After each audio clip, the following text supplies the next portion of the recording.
안녕하세요. 반갑습니다. 오늘 하루도 하나님의 귀하시고 복되신 은혜 가운데서 하나님과 동행하는 귀하고 복된 날이 되어지기를 간절히 바랍니다. 오늘 함께 우리 찬양 드리면서 하나님의 예배 가운데 나아가도록 하겠습니다.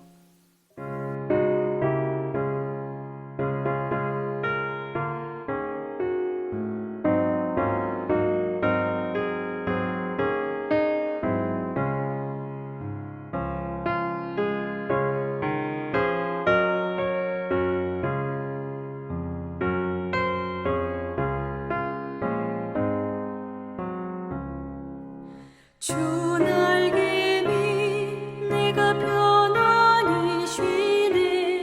밤 깊고 비바람 몰아쳐도 아버지께서 널 지켜주시니 거기서 편안히 쉬리로다.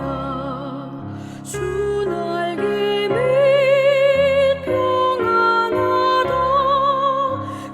사랑 끈을 짜니뇨. 주 날개미 내 쉬는 영혼 영원히 거기서 살리. 주 날개미 나의 피난처 되니 거기서 쉬기를 원하노라. 세상이 나를 위로치 못하나 거기서 평화를 누리리라. 주 날개미 평안하다. 그 사랑 끈을 짜니뇨. 주 날개미 내 쉬는 영혼이 거기서 살리.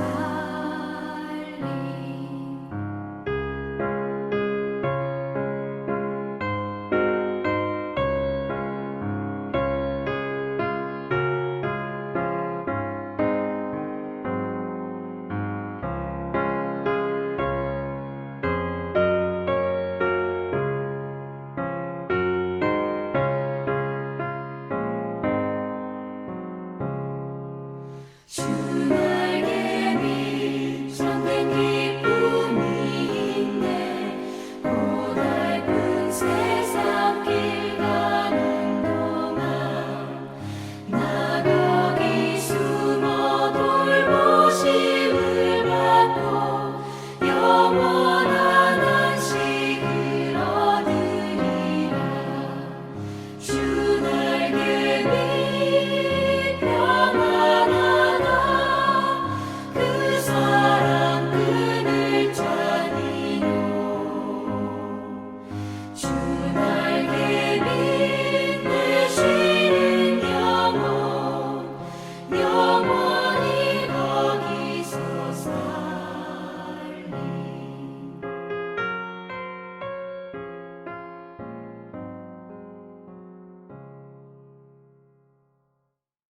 오늘 말씀은 열왕기상 6장입니다.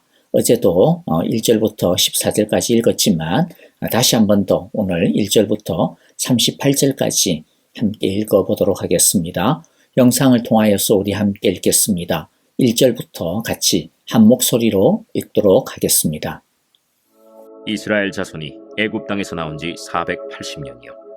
솔로몬이 이스라엘 왕이 된 지 4년 12월 곧 둘째 달에 솔로몬이 여호와를 위하여 성전 건축하기를 시작하였더라. 솔로몬 왕이 여호와를 위하여 건축한 성전은 길이가 60규빗이요 너비가 20규빗이요 높이가 30규빗이며 성전의 성소와 주랑의 길이는 성전의 너비와 같이 20규빗이요 그 너비는 성전 앞에서부터 10규빗이며 성전을 위하여 창틀 있는 붙박이 창문을 내고 또 성전의 벽 곧 성소와 지성소의 벽에 연접하여 돌아가며 다락들을 건축하되 다락마다 돌아가며 골방들을 만들었으니 하층 다락의 너비는 5규빗이요 중층 다락의 너비는 6규빗이요 셋째 층 다락의 너비는 7규빗이라. 성전의 벽 바깥으로 돌아가며 턱을 내어 골방 들보들로 성전의 벽에 박히지 아니하게 하였으며, 이 성전은 건축할 때에 돌을 그 뜨는 곳에서 다듬고 가져다가 건축하였으므로 건축하는 동안에 성전 속에서는 방망이나 도끼나 모든 철 연장 소리가 들리지 아니하였으며, 중층 골방의 문은 성전 오른쪽에 있는데 나사 모양 층계로 말미암아 하층에서 중층에 오르고 중층에서 셋째 층에 오르게 하였더라. 성전의 건축을 마치니라. 그 성전은 백향목 석가래와 널판으로 덮었고, 또 온 성전으로 돌아가며 높이가 5규빗 되는 다락방을 건축하되 백향목 들보로 성전에 연접하게 하였더라. 여호와의 말씀이 솔로몬에게 임하여 이르시되, 내가 지금 이 성전을 건축하니 내가 만일 내 법도를 따르며 내 율례를 행하며 내 모든 계명을 지켜 그대로 행하면 내가 내 아버지 다윗에게 한 말을 네게 확실히 이룰 것이요, 내가 또한 이스라엘 자손 가운데에 거하며 내 백성 이스라엘을 버리지 아니하리라.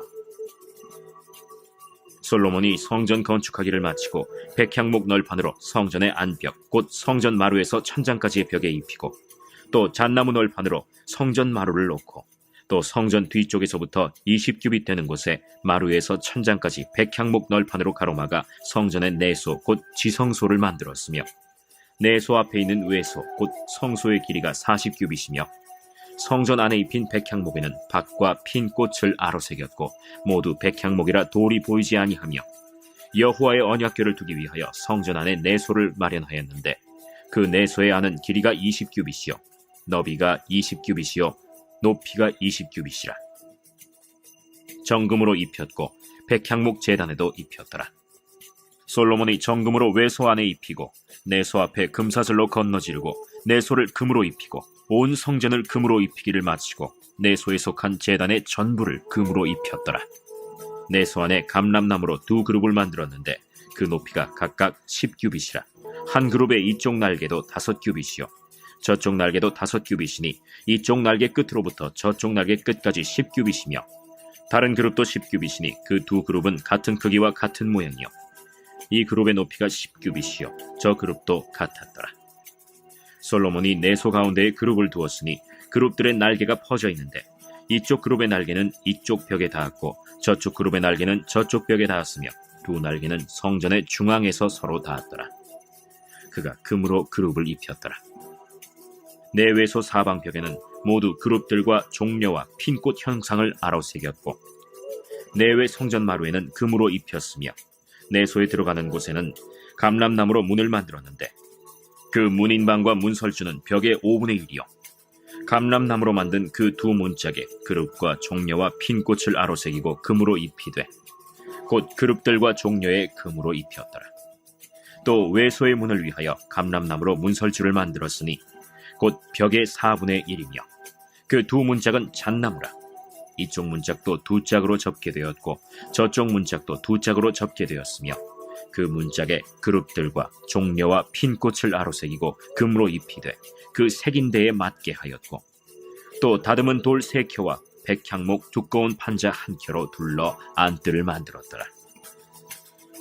넷째 해 15월에 여호와의 성전 기초를 쌓았고 11째 해 불월 곧 8째 달에 그 설계와 식양대로 성전 건축이 다 끝났으니 솔로몬이 7년 동안 성전을 건축하였더라. 자, 솔로몬이 건축한 성전의 구조를 갖다가 우리 잠시 살펴보도록 하겠습니다. 내부의 구조를 갖다가 6장에서는 살펴볼 것이고요. 7장에 나가면 외부 구조에 대해서 또 나오게 되어집니다. 먼저 성전에 쓰여진 그 재료를 우리가 좀 보게 되는데, 나무 재료는 백향목과 잣나무라고 하는 나무를 사용했습니다. 이것은 고급 자재입니다.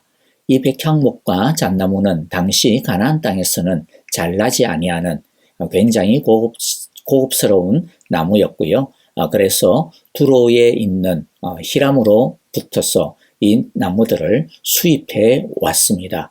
오늘날로 말하면 수입산 고급 가구라고 보시면 되겠습니다. 최고의 것으로 드리고자 하는 솔로몬의 그 마음이 여기에 담겨져 있습니다. 그러나 우리가 생각해야 될 것이 있습니다. 진짜 최고의 재료가 무엇이냐라고 하는 것이죠. 진짜 최고의 재료는 어떤 나무이냐라고 하는 것이 아닙니다. 껍데기가 아닙니다.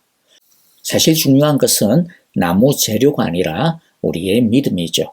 최초의 성막에 사용되어진 나무 재료는 아카시아 나무였습니다. 옛날 성경에는 조각목이라고 그렇게 쓰여지고 있는데요. 아카시아 나무는 척박한 땅에서 자라는 나무입니다. 광야에서 그나마 구하기 쉬운 나무로 하나님께서 사용하였습니다. 고급스러운 나무가 전혀 아닙니다. 게다가 다루기도 쉽지가 않습니다. 나무의 질이 한결같지가 않고 옹이도 많고 곱게 뻗어서 자라는 나무도 아니고 꾸불꾸불하죠. 그래서 다루기도 굉장히 어렵고요. 또 단단하여서 사실 건축 자재로 사용하기에는 부적합한 나무가 아카시아 나무입니다. 하지만 하나님은 그런 볼품없고 별로 고급지지도 않은 그 나무를 얼마든지 성소의 재료로 사용하셨습니다. 중요한 것은 어떤 재료냐가 아니라는 것이죠. 중요한 것은 재료가 고급지냐 아니냐가 아닙니다. 중요한 것은 드려지는 마음입니다.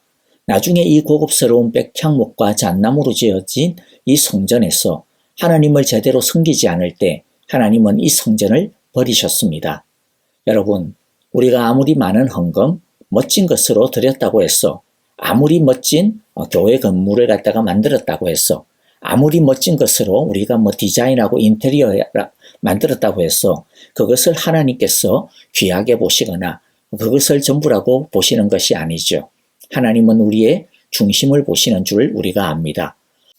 그러므로 우리 모두 중심으로 하나님 앞에 나아가는 귀하고 복된 믿음의 예배자들이 되어지기를 바랍니다. 솔로몬은 이 백향목과 잣나무 전체를 금으로 입혔습니다. 성소 전체를 금으로 만들었습니다. 그야말로 삐까번쩍했고 번쩍번쩍했습니다. 어쩌면 눈을 뜨기가 어려울 정도가 아니었을까 싶습니다. 거기에다가 온갖 아름다운 문양을 새겼습니다. 이전 성소에는 없는 다양한 꽃으로 문양을 새겼습니다. 새로운 시도죠. 하나님은 그 자체를 뭐라고 하지 않습니다. 그러나 중요한 것은 겉으로 빛나는 금이 아닙니다. 아름다운 꽃장식이 중요한 것이 아닙니다. 하나님이 지금 받으시는 것은 이 당시만 해도 솔로몬의 믿음이, 이스라엘의 믿음이 아름다웠기 때문입니다. 하지만 하나님은 계속해서 경고하시고 계시죠. 우리가 어제 살펴본 12절과 13절의 말씀처럼 경고하셨습니다. 다시 읽어보면요. 내가 지금 이 성전을 건축하니 내가 내 법도와 율례를 따르고 또 나의 계명에 순종하여 그대로 그것을 지키면 내가 내 아버지 다윗에게 약속한 바를 내게서 이루겠다. 또한 나는 이스라엘 자손과 더불어 그들 가운데서 함께 살겠고 내 백성 이스라엘을 결코 버리지 않겠다. 중요한 것이 무엇이라고 이야기합니까? 겉으로 빛나는 금이 아니라고 이야기하죠. 중요한 것은 무엇입니까? 하나님의 법도와 율례, 말씀을 따르고 하나님의 계명, 말씀에 순종하여 그대로 그것을 지키는 삶입니다. 그것이 진짜 예배이죠. 그렇게 살아갈 때 하나님께서는 이스라엘과 함께 살겠고 이스라엘을 결코 버리지 않겠다라고 약속하셨습니다. 겉으로 빛나는 금이 아닙니다. 성전에 나와 예배하는 자의 예배자의 그 마음과 믿음이 정금처럼 빛나야 합니다. 즉 불순물이 없어야 합니다. 하지만 이 말씀을 오해하시면 안 돼요. 우리가 하나도 죄 지으면 안 된다. 죄 지은 상태로 예배하러 나오면 안 된다. 그런 말씀을 하시려고 하는 게 아니죠. 우리가 어떻게 죄 안 짓고 하나님께 나오겠습니까? 오히려 죄 지었으니까, 죄인이니까 하나님 앞에 더 나아와야죠. 우리는 불순물로 가득 찰 수밖에 없습니다. 그런데 그 마음과 삶을 하나님 앞에 가지고 나와 말씀으로 그 불순물들을, 죄를 녹이는 것입니다. 깨끗하게 하는 것입니다. 하나님 앞에서 정결함을 입는 것입니다. 새롭게 함을 입는 것입니다. 온 마음과 전심으로 하나님의 은혜만을 구하는 것입니다. 하나님께서 은혜 주시지 아니하시면 다른 것으로 씻을 수 없기에, 다른 것으로는 어떤 것으로 불순물을 녹일 수 없기에 하나님의 말씀 앞에, 하나님의 그 긍휼 앞에, 하나님의 그 자비와 인자하심 앞에 엎드리는 것입니다. 예수님의 피로 우리의 모든 죄를 씻음 받는 것입니다. 여러분, 교회 건물이 아무리 삐까번쩍하고 교회의 프로그램들이, 이벤트들이 아무리 다양하고 프로페셔널해도, 예배가 아무리 세련되고 멋지고 사람의 마음을 들었다 놨다 해도, 여기에 모이는 사람들의 모습이, 그 옷들이 아무리 화려해도 그것은 백향목에 금을 입힌 것에 지나지 않습니다. 진짜 중요한 것은 우리가 점검처럼 변하는 것이라고 하는 것을 절대로 잊지 말아야 할 것입니다. 또 성소의 모습을 보면요, 이전과 다른 점이 있는데요. 이전 성막에서는 성소, 즉 향단과 떡상과 금촉대가 놓여져 있었던 그 성소 공간과 언약궤가 놓인 지성소라고 하죠. 그 지성소 공간을 구분짓는 것이 무엇으로 구분지었습니까? 휘장, 즉 천으로서 구분지었습니다. 그런데 솔로몬의 성전에서는 미닫이 문을 만들었습니다. 그리고 지성소 안에는 이전 성막처럼 그룹을 만들었는데요. 하지만 그 규모가 성막 때와는 달리 매우 컸습니다. 솔로몬 성전에서의 이 그룹들, 날개를 편 이 두 그룹은 너무 커서 이쪽 벽에서 저쪽 벽까지 그냥 그 전체 공간을 다 덮을 정도로 하나님의 지성소를 그룹의 날개가 가득 채우고 있었습니다. 이것은 하나님께서 이스라엘을 감싸주신다라고 하는, 완전히 감싸주신다라고 하시는 그러한 이미지요, 약속입니다. 우리가 잘 아는 찬송가 있죠. 주날개 및 내가 편안히시네. 그 가사처럼 우리가 하나님 앞에서 예배하고 말씀 듣고 기도할 때 하나님은 그 크신 날개로 우리를 덮어주십니다. 사탄의 세력이 일체 우리를 공격할 수 없도록 우리를 덮으시고 막아주십니다.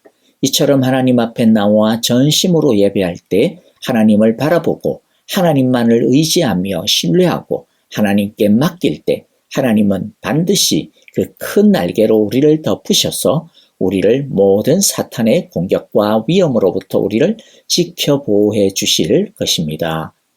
이제 말씀을 마무리하겠습니다. 솔로몬은 자신이 준비할 수 있는 최고와 최선을 다해 성전을 가장 아름답고 영광스럽게 만들었습니다. 자신이 준비할 수 있는 가장 귀한 것을 담아서 성전을 만들었습니다. 우리도 하나님 앞에 나아갈 때 솔로몬처럼 우리가 할 수 있는 최고와 최선, 우리가 할 수 있는 온 힘을 다하여서 하나님 앞에 나아가야 할 것입니다. 신성을 상징하는 정금으로 온 성전 안을 솔로몬은 덮었습니다. 하나님의 거룩하심과 아름다움을 높인 것이죠. 그러나 진짜 우리가 꾸며야 할 것은 우리 자신임을 기억합시다. 우리의 인격과 성품과 삶이 점검처럼 변화되어져야 합니다. 점검으로 덮어져야 합니다. 아카시아와 같은 우리 자신이지만은 우리를 하나님께 맡기고 드릴 때 하나님은 우리를 다듬고 가꾸시어서 우리를 주님의 금으로 입혀주실 것입니다. 주님의 보혈로 우리를 새롭게 하시고 깨끗하게 해주실 것입니다. 우리 모두 날마다 하나님을 진심으로 전심으로 찾고 예배하기를 원합니다. 그리함으로 우리를 덮어주시는 하나님의 풍성한 은혜 속에 살아가기를 간절히 바랍니다. 또 우리의 불순물을 제거해 주시고 우리를 정금같이 아름답게 해주시는 성령 충만한 그 영광스러운 은혜를 우리 모두 매일매일 오늘 이 하루도 예배함을 통하여서 경험할 수 있게 되시기를 간절히 바라고 기도합니다. 아멘. 자, 오늘 이제 우리에게 주신 말씀들 기억하시면서 주여 나를 덮으셨소. 주님 나를 정금처럼 변화시켜 주소서. 우리 그렇게 기도하기를 원합니다. 주 날개 아래서 편안히 쉬게 하시고 주의 평안으로 나를 덮으소서. 우리 그렇게 기도하기를 바랍니다. 우리 교회를 위하여 형제자매들을 위하여 기도할 때 주님 우리 사랑의 교회가 정금처럼 겉으로만 아름다운 교회가 아니라 정말로 우리의 모든 마음과 중심이 정금처럼 변화되어지는 날마다 아름답게 변화되어지는 성령 충만한 교회 되게 하소서. 우리 함께 기도하기를 원하고요. 또 우리 형제 자매들을 위하여서도 축복하기를 원합니다. 선교사님들을 위하여서 우리 함께 간절히 기도해 주시기를 원하고요. 또 우크라이나 땅에 속히 평화가 깃들기를 위해서도 기도해 주시기를 바랍니다. 우리 연약한 지체들, 아프신 지체들, 특별히 지수영 집사님의 치료를 위하여 함께 기도해 주시기를 바랍니다. 이제 함께 찬양 드리며 나아가겠습니다.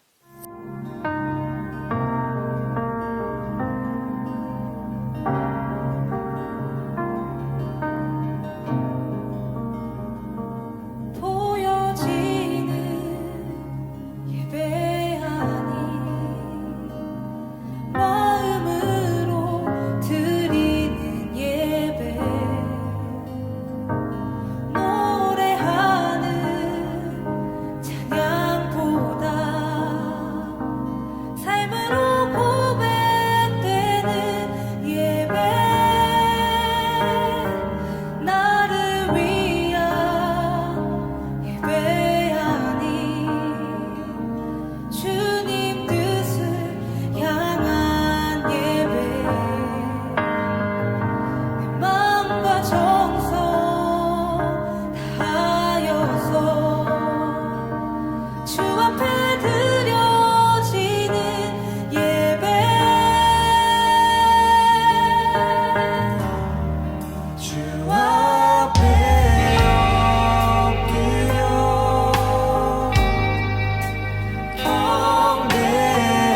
경배합니다. 온전한 예배 내 맘의 예배 내 모든 것 받기 합당하신 분 주 앞에 엎드려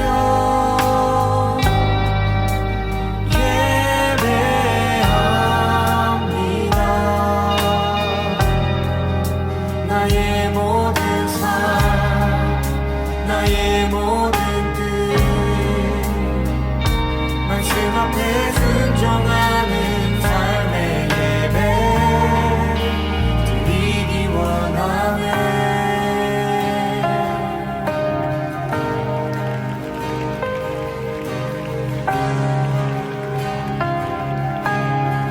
나를 위한 예배 아닌 나를 위한 예배하니 주님 뜻을 향한 예배 마음과 정성 다하여서 주 앞에